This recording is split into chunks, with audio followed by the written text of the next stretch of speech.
지난주에 제가 여러분들에게 교회를 포기하지 마세요, 교회를 떠나지 마세요, 이런 말씀 나누었던 거 기억하시죠? 우리가 떠나지 말아야 되는 이 교회라고 하는 이 교회는 단순한 종교 공동체가 아닙니다. 이런 말씀을 여러분들과 함께 나누려고 합니다.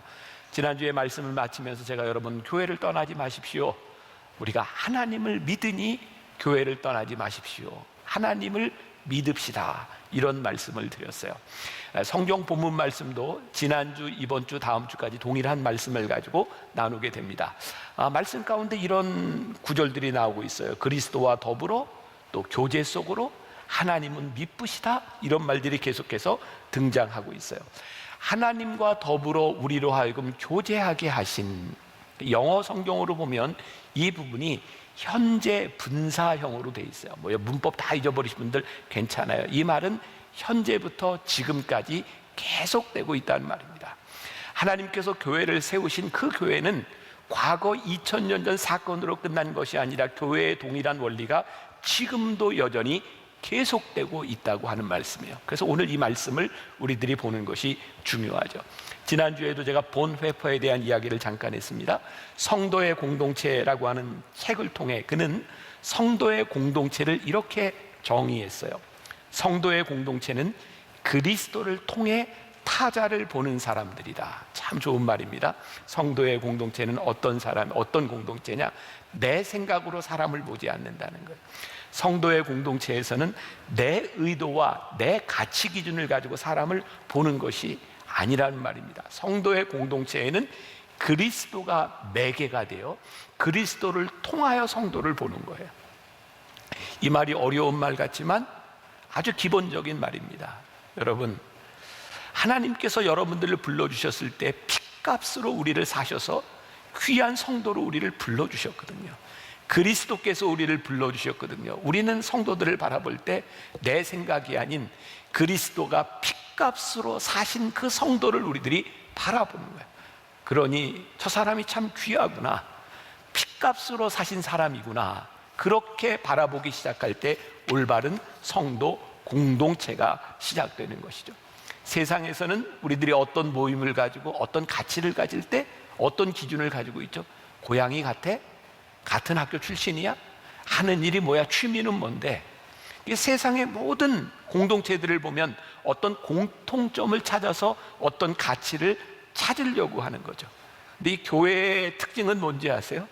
진짜 같은 것 없는 사람들이, 진짜 만날 수 없는 사람들이 그리스도를 통하여 특별한 공동체를 만들어 주셨다는 거예요. 예수님께서 십자가에 달려 돌아가심으로 하나님과 우리들 사이의 벽을 허물어 주심으로 이 교회 공동체가 시작이 되었고, 사도 바울은 사람들에게 끊임없이 이야기합니다. 여러분, 하나님께서 우리를 부르셨을 때 우리는 유대인이든 헬라인이든 자유인이든 종이든 그것이 우리들을 가로막을 수 없습니다. 그것이 교회가 가지고 있는 아주 독특한 공동체의 모습인 거예요. 우리를 교제 가운데 불러주신 하나님은 어떤 분이시라고 이야기하냐면 신실하신 분이시다. 그러니까 우리가 오늘 여기에 모여있는 이유는 하나님의 신실하심에 근거하고 있는 거예요. 유진 피터슨의 메시지 성경에서 이 부분을 이렇게 표현하고 있더라고요. 제가 읽어드립니다. 여러분을 이끌어 이 영적 모험을 하게 하신 하나님께서 자기 아들이시며 우리 주님이신 예수의 생명을 우리와 함께 나누고 계십니다. 하나님께서는 여러분들을 결코 포기하지 않으실 것입니다. 그 점을 절대 잊지 마십시오. 하나님의 미쁘심, 하나님의 신실하심은 우리를 절대로 포기하지 않으니 여러분, 하나님을 믿는 믿음으로 우리의 공동체를 만들어 가야 되는 거예요. 여러분도 한 번쯤 그런 생각 해보시지 않았을까요? 나 교회 그만 떠날 거야, 교회 안 다닐 거야. 아마 많은 사람들이 교회 공동체에서 신앙생활을 하면서 내가 이 공동체를 떠날 거야 라는 생각을 해보았을 것 같아요. 왜? 더러운 냄새가 나, 힘들어, 썩은 냄새가 나, 누군가를 속이는 모습들, 믿을 수 없는 사람들의 모습들, 우리들이 이 교회를 떠나야 되겠다고 하는 생각들 들게 하는 많은 요인들이 있는데, 우리들이 생각하는 교회의 그 요인들, 우리가 떠나고 싶은 그 요인들은 진정한 교회 공동체의 모습이 아니라 지극히 인간적인 우리의 모습 가운데 드러나는 거죠. 우리가 착각하는 것이 뭐냐면 우리가 떠나야 되겠다고 생각하는 그 교회 공동체는 진정한 하나님의 믿부심, 하나님의 신실하심 가운데 세워진 공동체가 아니라 인간의 냄새들이 풀풀 나는 공동체를 우리들이 바라보고 있는 거죠. 하나님의 신실하심, 절대로 우리를 포기하지 않으실 하나님을 우리들이 믿기에 이 공동체를 지켜나가야 돼요. 지난주에 제가 필립 얀시에 대한 이야기를 했어요. 교회를 포기하지 마십시오. 제가 그 글을 다 읽어드리지 않았는데 그 중에 필립 얀시가 남미의 전도자인 루이스 팔라우라고 하는 사람의 이야기를 하고 있습니다. 제가 조금 읽어드립니다. 그는 교회가 걸음과 같다고 했다. 걸음은 쌓아두면 온 동네에 악취를 풍기지만 골고루 잘 주면 세상을 풍요롭게 한다. 사랑을 베푸는 사람일수록 빈곤해지지 않고 더 풍요로워지는 게 신앙의 역설이다. 내가 한때 교회를 떠난 주요 요인 가운데 하나는 교회의 은혜가 눈에 띄게 부재했기 때문이었다. 경쟁과 서열과 판단의 세상, 즉 비은혜의 세상에 우리 교회들이 은혜를 소통할 수만 있다면 사막의 유목민이 오아시스로 모여들듯이 교회도 누가 시키지 않아도 사람들이 열심히 모이는 것이 될 것이다. 루이스 팔라우가 교회를 가리켜서 악취가 나는 걸음이 쌓여져 있는 것 같다라는 이야기를 했어요. 제가 이 글을 읽다가 생각해 보았어요. 제가 이제 해외에 다닐 때 보면 공항에 특히 이게 유럽 같은 데 가보면 유럽 사람들은 향수를 참 많이 씁니다. 향수 좋은 냄새죠. 그런데 향수 냄새가 3개, 4개, 5개 이렇게 겹치면 향수 냄새가 그렇게 향기롭지 않습니다. 좋은 냄새도 몇 개가 겹치면 그렇게 향기롭지 못한데 하물며 썩는 거름덩이가 뭉쳐서 합쳐져 있다고 생각해 보십시오. 얼마나 역겨운 냄새가 나겠습니까? 이게 루이스 팔라우가 이렇게 이야기하는, 교회는 마치 거름더미가 모여져 있는 것 같아서 모여 있으면 악취가 나는데 이 거름더미가 다 흩어져 있으면 흩어진 그곳에서 유익을 끼치는 은혜를 끼칠 수 있다. 이번 코로나19가 우리들에게 교회를 진지하게 생각하게 만들어줬죠. 이 성전, 이 건물에서 모일 수 없는 우리들, 아니 건물에 모여서 악취가 나는 것을 경험했던 우리들에게서 교회가 흩어져서 어떻게 존재하느냐, 교회가 흩어져서 어떤 공동체를 이루느냐를 우리들에게 깊이 생각하게 만들었던 것 같아요. 여기 성도의 교제를 오늘 본문에 있는 교제 속으로, 영어 성경에 fellowship이라고 하는 말을 쓰고 있거든요. 교제 속으로. 그런데 우리는 이 성도의 교제를 컨그리게이션, 모임으로 생각했던 것 같아요. 교회는 늘 우리들이 모여야 된다고 생각했는데 건물에서 모이는 교회가 아니라 흩어진 그곳에서 어떻게 성도의 교제가 일어나고 흩어진 그곳에서 어떻게 그리스도의 향기가 날 수 있는가를 우리로 하여금 실험하게 했던 계기가 이 코로나19였던 것 같아요. 저만 그런 감정인가요? 오늘 저는 로비에서 여러분들이 들어오는 모습을 보는데 그 반가움이 그냥 묻어나는 거예요. 아, 너무 좋다, 반갑다. 아, 이 코로나만 아니면 그냥 다 가서 한 번씩 안아주고 싶은데, 아, 이게 공동체구나. 이건 단순한 모임이 아니라 너무 보고 싶고 반갑고 사랑스럽고 안아주고 싶은 이 공동체를 우리들이 잊어버리고 있었구나. 모여서 냄새가 나는, 풀풀 냄새가 나는 우리의 모습을 가지고 있었지, 흩어져 그리워하고 향기를 내는 우리의 모습들을 우리들이 잊고 있었구나. 왜 우리는 교회에서 우리들이 신앙생활을 하면서 내가 은혜를 끼치는 존재가 되려고 하지 않고 내가 이 교회를 통해서 무엇을 얻을 수 있을까, 누가 나에게 어떻게 대해줄까를 생각하는 사람이 되어버렸을까요? 어쩌면 교회의 문제가 아니라 신앙생활을 하면서 수십 년 동안 우리들 자신이 신앙인이 아닌 괴물로 변해버린 것은 아니었을까? 필립 얀시가 지난주에 그런 이야기를 했죠. 내가 교회를 떠날 수 없는 이유, 교회를 다시 생각하게 된 이유는 교회가 바뀌었기 때문이 아니라 교회를 바라보는 내 생각이 바뀌었기 때문에 나는 교회를 포기할 수 없게 되었노라고.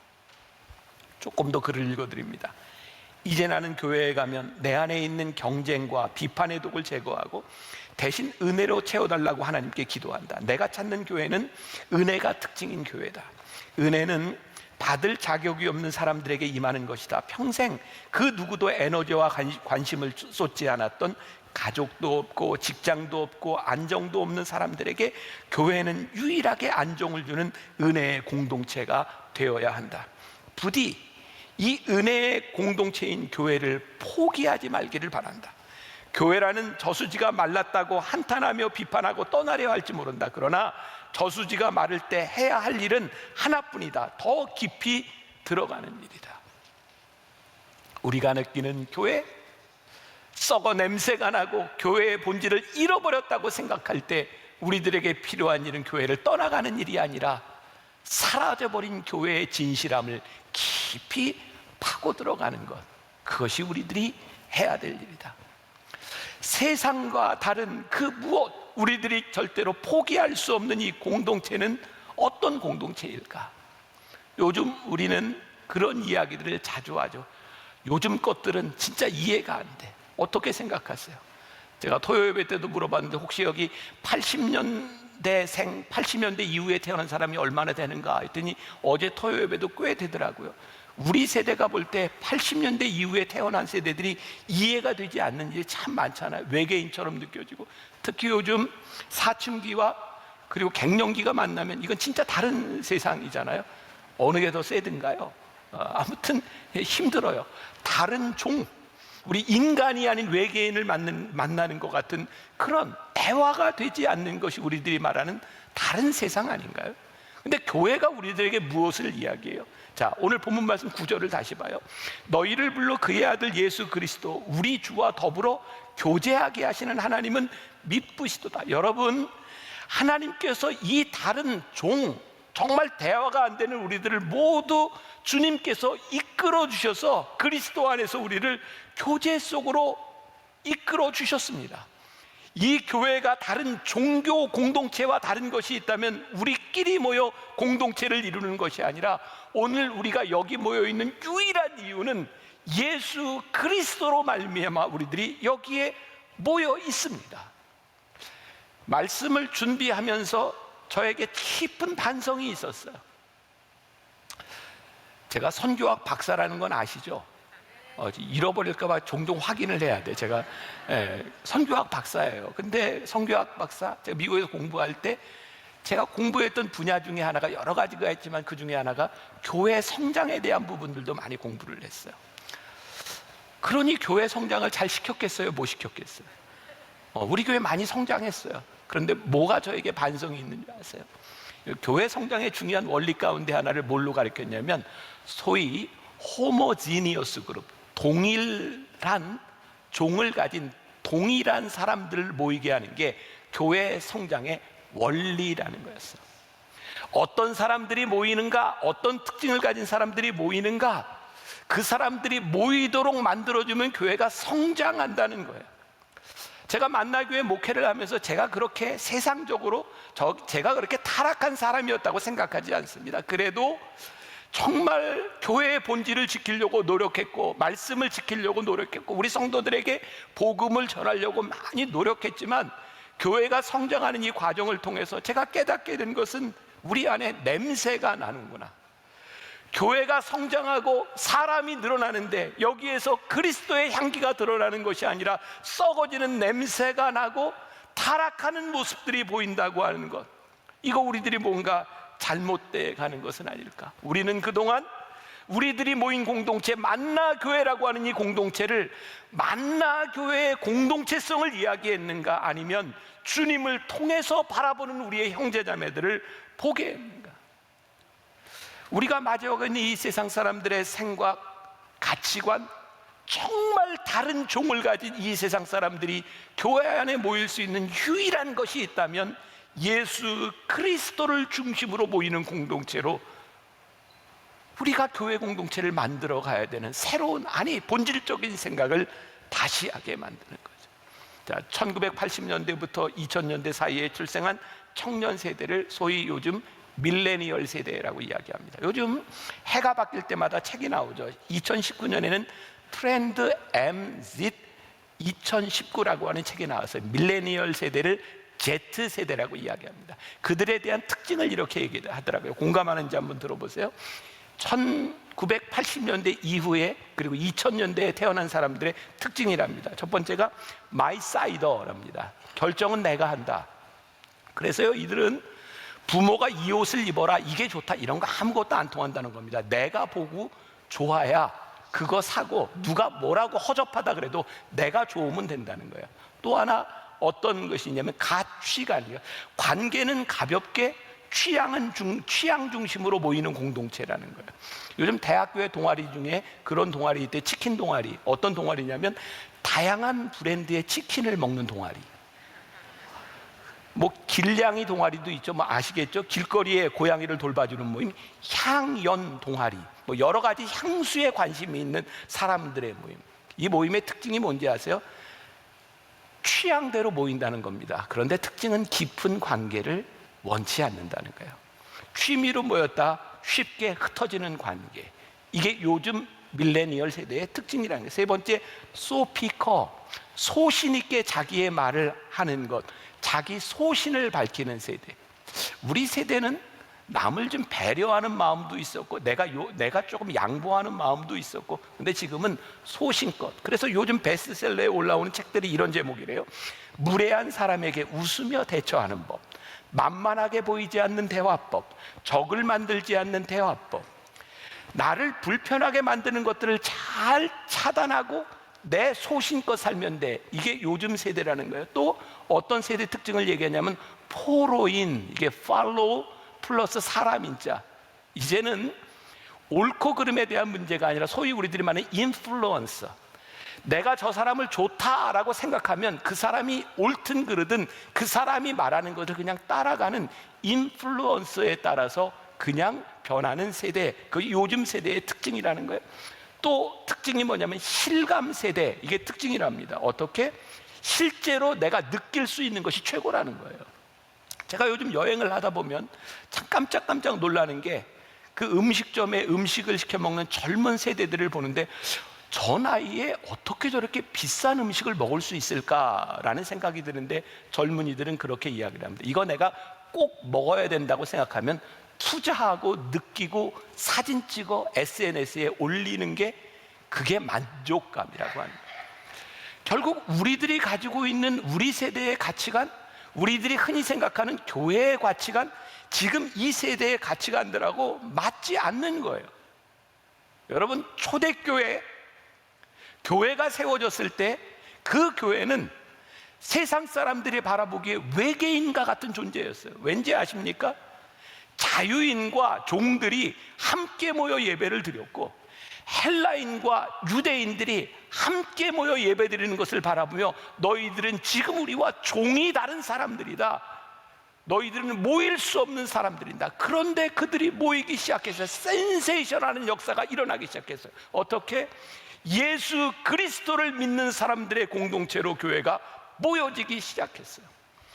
지금 이 시대에 우리 교회가 가져야 될 진짜 중요한 것이 있다면 우리들의 모임이 예수 그리스도를 통하여 우리들이 이 교회 공동체를 만들어 가고 있는가? 혹시 교회가 우리끼리끼리 모이는 종교화돼 버린 공동체인가? 아니면 그리스도가 중심이 되는 기독교적인 공동체인가를 우리가 생각해야 될 때가 온 거죠. 이제 우리는 주변에서 이 종교 공동체를 구별을 합니다. 기독교 공동체가 아니라 종교 공동체를 떠나가는 사람들을 우리는 목도하게 됩니다. 이런 이야기들을 종종 하죠. 이야, 집에서 예배 드리니까 이렇게 좋구나. 지금 집에서 예배 드리는 분들, 아니 예전에 내가 이걸 왜 몰랐을까? 이거 꼭 이 시간 아니어도 되는데 놓치면 조금 2시간 있다 드려도 되고. 이야, 내가 이런 옷 입고도 예배 드릴 수 있는데 그동안 교회 갈 때마다 옷을 이렇게 차려입고 갔어. 어떤 시간, 어떤 옷차림, 참 편하구나. 이렇게 신앙생활 할 수도 있구나. 그런데 이런 느낌들이 사실은 우리들이 코로나19로 인해서 우리들에게 확 다가왔을 뿐이지 사실은 우리 사회, 우리 신앙인들 속에 이미 만연해 있던 일들이었었죠. 오히려 제도화된 교회, 제도화된 종교를 떠나려고 생각하고 맞춤형 예배를 찾는 사람들이 이미 있었습니다. 우리가 흔히 이야기하는 가나안 교회 성도들이죠. 설교도 예배 다 드릴 필요 없어, 설교만 들어. 예배를 드릴 때도 찬양은 내가 좋아하는 찬양만 들어. 사람들은 내가 좋아하는 것, 그것들을 찾아가면서 교회들을 떠나가기 시작했어요. 교회를 떠나가고 교회 공동체를 기피하는 크리스천들에게 우리들이 가져야 되는 감정은 무엇일까? 교회를 떠나가면서 사라질 교회에 대한 두려움이 우리들에게 와야 되는 것이 아니라, 오늘 우리가 그 두려움이 아니라, 하나님, 교회를 떠나가고 있는 이 사람들 가운데서 진정한 기독교를 선포하고 예수 그리스도 중심의 교회가 무엇인지를 우리들이 다시 회복해야 되지 않겠습니까? 아까 필립 얀시가 이야기했던 말, 제 뇌리 속에 계속 맴맴 돕니다. 부디 이 은혜의 공동체인 교회를 포기하지 마시길 바랍니다.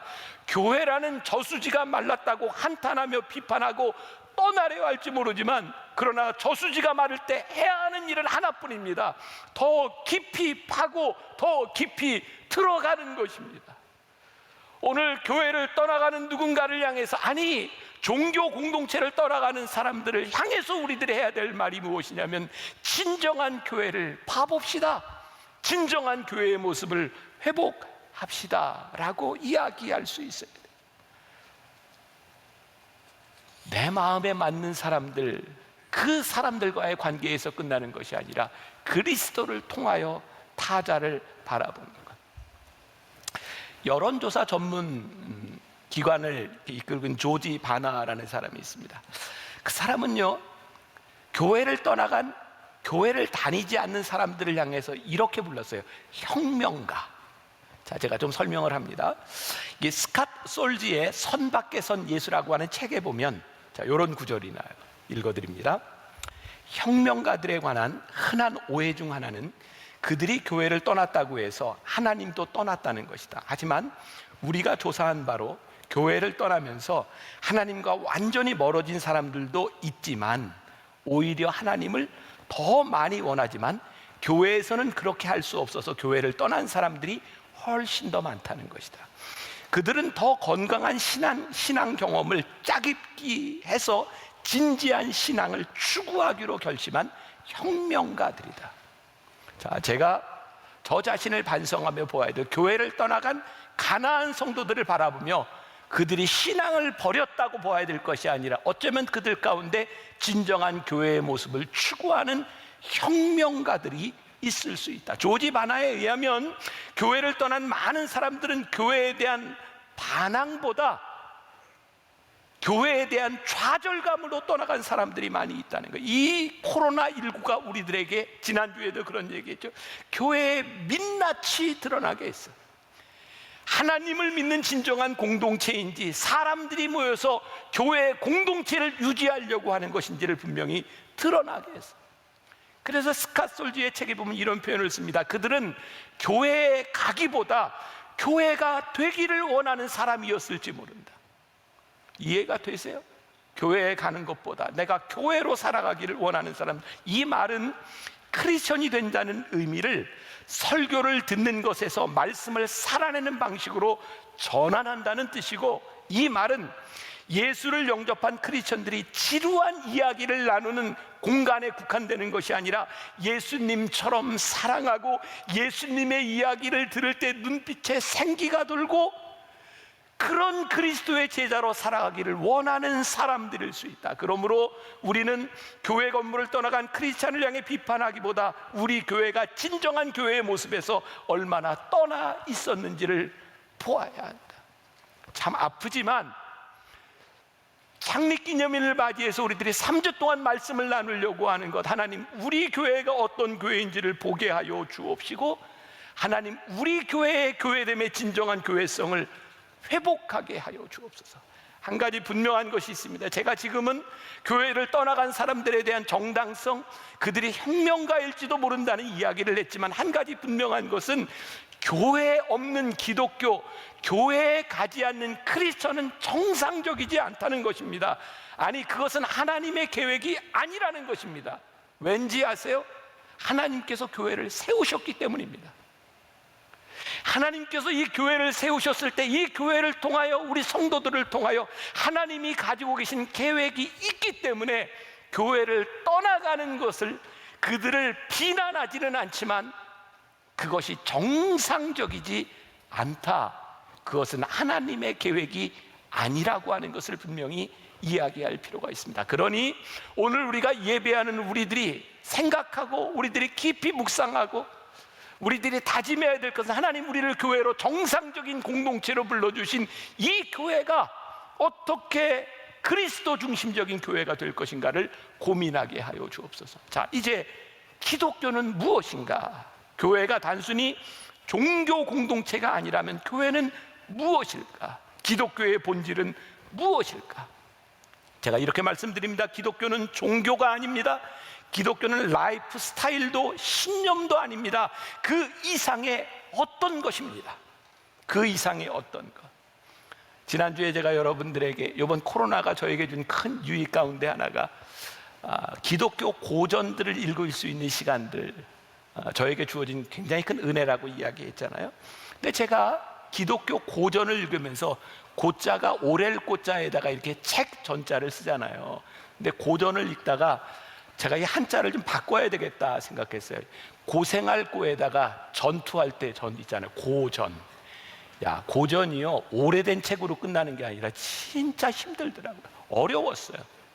근데 저는 고전을 읽으며 500년, 1000년 전, 1500년 전 그 글을 썼던 신앙인들의 고뇌, 그들의 고통이 느껴졌어요. 교회를 생각하며 이런 마음으로 이 책을 썼구나. 그 중에 하나가 디트리 보네포의 성도의 공동생활도 그랬고요. 오늘 여러분들과 조금 나누기를 원하는 마틴 로이드 존스 목사님의 진정한 기독교라고 하는 책도 그랬습니다. 제가 이런 책을 여러분들에게 읽으라고 감히 권하지를 않습니다. 참 어렵습니다. 깊은 책입니다. 제가 설교로 여러분들에게 설명드릴게요. 본 회퍼는 1945년 4월 9일에 교수형에 처해졌습니다. 히틀러를 죽이려고 했던 그 음모에 가담했기 때문에 교수형에 처해졌죠. 그 디트리 보네포의 가장 유명한 책은 나폴게라고 하는 나를 따르라라고 하는 책입니다. 그 책에 우리들이 흔히 아는 유명한 문구들이 몇 개 나와 있습니다. 악을 보고도 침묵하는 것은 그 자체가 악이다, 이런 말도 했고요. 미치광이에게 운전대를 맡길 수 없다. 차에 올라 그 미치광이 운전사를 끌어내야 한다라고 하는 말도 했습니다. 그래서 그는 히틀러 암살단에 참여했고 결국 교수형으로 처해집니다. 그때 그가 죽기 전에 남긴 말이 있습니다. 이것이 마지막이다. 그러나 나에게 있어서 새로운 삶의 시작이다. 디트리 보네파가 죽은 지 80년이 지났습니다. 39세의 짧은 삶을 마감했습니다. 그런데 여전히 우리 머리 가운데, 크리스찬들 가운데 디트리 보네파를 생각하는 이유는 무엇일까요? 참된 제자로 살아가며 죽었던 그것이 우리 크리스찬들의 소망이기 때문이죠. 그리스도인의 삶은 저렇게 살아가는 것이구나. 그것이 우리들에게 소망으로 남아있는 거죠. 진정한 기독교의 진리 가르침을 따르는 사람들이라면 그들이 말하는 기독교가 무엇인지를 우리들이 보아야 하는데, 디트리 보네포는 이야기해요. 기독교의 본질은 영원한 타자의 메시지, 그리스도를 통하여 다른 사람을 보는 것, 자기중심적이지 않은 것이 교회라는 거예요. 그리고 멋진 말을 했어요. 기독교는 무가치해 보이는 것에 무한한 가치와 가치 있어 보이는 것에 무한한 무가치를 선포한다. 우리는 세상과 다른 것을 선포하는 사람이라는 거예요. 그리고 이렇게 말을 합니다. 믿는 자만이 순종하고 순종하는 자만이 삐들 수 있다. 그리고 가만히 보니까 우리는 교회 안에서 진정한 기독교의 공동체의 본질을 유지할 수 없었던 이유 가운데 하나가 내가 가지고 있는 신념과 나의 생각들을 너무 쉽게 말하며 우리는 교만했던 것 같아요. 내 생각에, 내 신념에. 우리가 하나님을 믿고 그리스도를 따르는 순종으로 살아간 것이 아니라 우리는 내 생각들을 이야기하며 참 많이 타락해 갔던 것 같아요. 제가 좋아하는 단어 가운데 하나가 급진적, 레디컬이라고 하는 말입니다. 하나님의 말씀이 우리 가운데 들어오고 그리스도의 제자로 살아가기 시작하면 우리들의 삶은 필연적으로 레디컬해지기 시작합니다. 우리는 이 세상 사람들과 동일하게 살아가지 않습니다. 예수 그리스도의 복음이 우리를 움직이기 시작할 때 우리 그리스도인의 삶은 필연적으로 레디컬해지게 됩니다. 지금 이 세상에서 이 코로나 상황을 지나가는 이 상황 가운데서 세상 사람들이 우리들에게 묻습니다. 도대체 너희 교회라는 것들은 뭐냐? 너희들은 무엇을 하고 무슨 짓을 하고 있느냐? 세상이 우리를 향해 묻고 있어요. 오늘 우리가 여기에 대답해야 합니다. 교회라는 우리는 누구이며 하나님을 믿는 성도라고 하는 것은 누구인지를 우리들이 분명히 대답할 수 있어야 합니다. 자, 마틴 로이드 존스가 이런 이야기를 하더라고요. 예수 그리스도가 우리 교회의 중심이 되어야 되고 우리의 출발점이 되어야 되는데, 지금 2000년 역사를 지나서 온 이 교회를 바라보며 교회는 실패한 것일까요? 사람들이 교회를 향해 손가락질하는 것을 바라보며 이 교회는 실패한 것일까요? 그런데 마틴 로이드 존스가 그 G.K. 체스터턴이라고 하는 사람의 말을 인용하고 있는데요, 이렇게 말합니다. 그는 시도된 적도 부족함이 드러난 적도 없다. 다만 어렵다고 여겨서 시도되지 않았을 뿐이다. 교회에 대해서 뭐라고 이야기하냐면, 교회에 부족함이 드러나는 것, 교회가 실패한 것이 아니라 2000년 역사 가운데 어떤 교회도 진짜 교회가 무엇이고 진짜 신앙이 무엇인지를 우리들이 시도해보지 않았다는 거예요. 마틴 로이드 존스가 이렇게 얘기합니다. 저는 아주 멋진 선포라고 생각합니다. 기독교는 인류의 역사 가운데 실패한 종교가 아니라 아직 완벽하게 시도되지 않은 종교입니다. 이런 의미에서 기독교는 여전히 세상의 희망이라고 생각합니다. 만나교회 담임 목사가 되고 저희 교회 슬로건을 교회가 이 땅의 소망입니다 라고 잡았어요. 저는 저 탄천을 걸을 때마다 우리 만나교회 뒤편에 교회가 이 땅의 소망입니다, 글귀를 볼 때마다 가슴이 뛰고 감격스러웠었어요. 하나님, 교회가 이 땅의 소망입니다. 그런데 언제부터인가 교회가 이 땅의 소망입니다 라고 하는 말이 부끄럽게 느껴지고, 누군가 그 글귀를 바라보며 교회가 이 땅의 소망이라고 비웃는 소리들을 바라보며 마음이 아팠어요. 그런데 오늘 그렇습니다. 하나님, 우리 교회 공동체는 실패한 것이 아닙니다. 우리가 소망이 되기를 포기한 것이 아닙니다. 우리는 아직까지 진정한 교회 공동체, 교회가 무엇을 하는 것인지를 우리는 진정으로 시도해보지 않았을 뿐입니다. 마틴 로이드 존스의 글을 읽으며 말씀을 마치려고 합니다. 주 예수 그리스도, 그분이 기독교의 출발점입니다. 여러분은 예수님을 아십니까? 대부분 예수님을 안다고 말할 것입니다.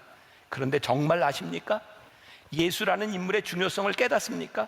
그분의 삶이 무엇을 의미하는지 아십니까? 우리가 정말 주 예수 그리스도를 안다면, 그래서 기독교가 무엇인지를 안다면 지금 우리는 당장 필요한 일을 할 것입니다. 우리에게 필요한 것이 무엇입니까?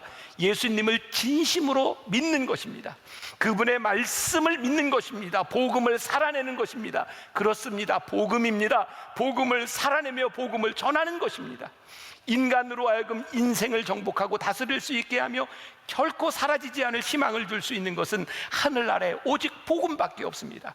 복음과 견줘볼 때 다른 모든 것은 그것이 아무리 대단하고 중요해 보여도 잡동사니에 불과합니다. 지금 이 시대에도 주 예수 그리스도께서 일하고 계십니다. 중요한 것은 우리가 하는 일이 아니라 그분이 하시는 일입니다. 교회의 메시지는 단순히 그분이 하신 일에 대한 것이 아니라 지금 그분이 하고 계시는 일에 대한 것이어야 합니다. 그렇습니다. 그분은 지금도 일하고 계십니다. 기독교의 본질은 여러분들에게 무엇을 하라고 요구하는 것이 아니라 주 예수 그리스도께서 여러분들을 위해 무엇을 하러 이 땅에 오셨는지를 말해주는 그 무엇이라는 사실을 기억해야 합니다. 명심하십시오. 체스터턴이 말한 대로 기독교는 시도된 적도 부족함이 드러난 적도 없습니다. 다만 어렵다고 여겨져 시도되지 않았을 뿐입니다. 이제 기독교를 시도합시다. 우리가 발을 딛고 있는 이곳에서 진정으로 시도합시다. 제발 미루지 맙시다. 종교를 전하는 것이 아니라 생명의 온기를 전하는 교회가 됩시다. 복음을 살아내고 생명을 전하는 교회, 주 예수 그리스도와 함께 동행하는 교회를 만듭시다. 참된 기독교를 시도합시다. 기독교가, 교회가 여전히 세상의 유일한 희망임을 저들이 알게 합시다. 오 주님만이 우리의 참된 소망이십니다. 저는 오늘 여러분들에게 선포합니다. 교회는 종교 공동체가 아닙니다. 그리스도를 중심으로 모인 우리 공동체. 그래서 이렇게 다른 우리가 흩어져 있다가 오늘 서로를 바라보며 성도가 모이니 너무 감격스럽고 기쁘고 눈물이 나는 이 공동체, 이렇게 흩어져 있다가 모이니 아 이것이 예배이구나, 예배를 드리고 싶은 감격이 우리 속에 솟아나는 그 공동체. 그리고 여러분들이 여기에 모여 있는 것으로 끝나는 것이 아니라 이제 다 흩어져서 거름이 되어서 이곳에 모여 악취를 풍기는 사람들이 아니라 이 세상에 은혜를 흘러 넘치게 하는 교회 공동체가 되는 것. 그러니 교회를 포기하지 마십시오. 하나님을 믿으니 이 교회가 올바로 세워질 것을 믿으며 믿음으로 나아갑시다.